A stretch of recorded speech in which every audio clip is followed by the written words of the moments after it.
Okay, Malaysia was basically an idea put together by two separate sides.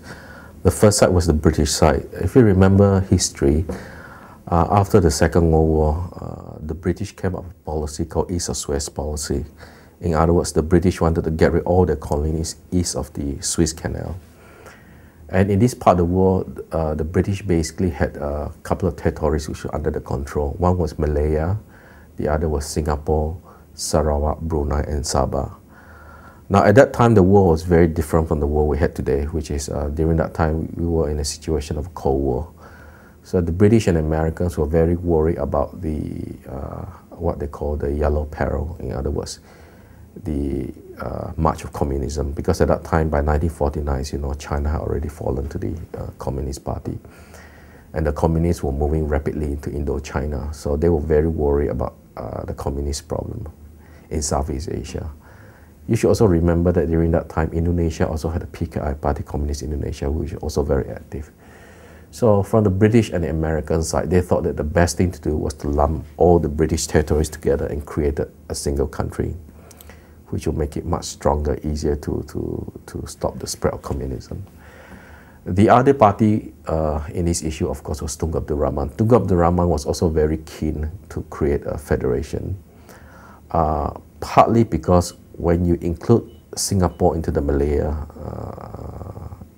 equation, you will find that the population, the non-Malay population, was almost equal to the Malay population or the Bumiputera population. But if you include Sabah, Brunei, and Sarawak into the larger federation, you'll find that the Bumiputera came out as a majority.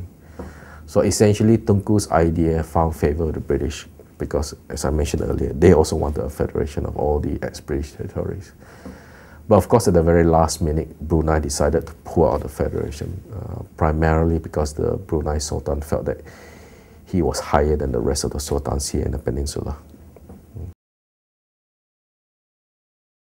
Oh, September 15 was chosen because that was just it wasn't chosen on purpose. That was just the date that it was announced in Sabah and Sarawak that the Federation of Malaysia was formed. It is insignificant insofar as the history textbooks that we use in the national schools do not reflect that date. It is generally accepted that they took 31st of August, which is the day that Malaya became a self-governing body, as the independence date. So because you don't find that date in the history textbook, especially the Form 4, Form 5 history text, and that's the reason why not many people know about that date. But I have to say the people in Sabah and Sarawak are well aware of that date. It's only the people in the peninsula which are not aware of the date.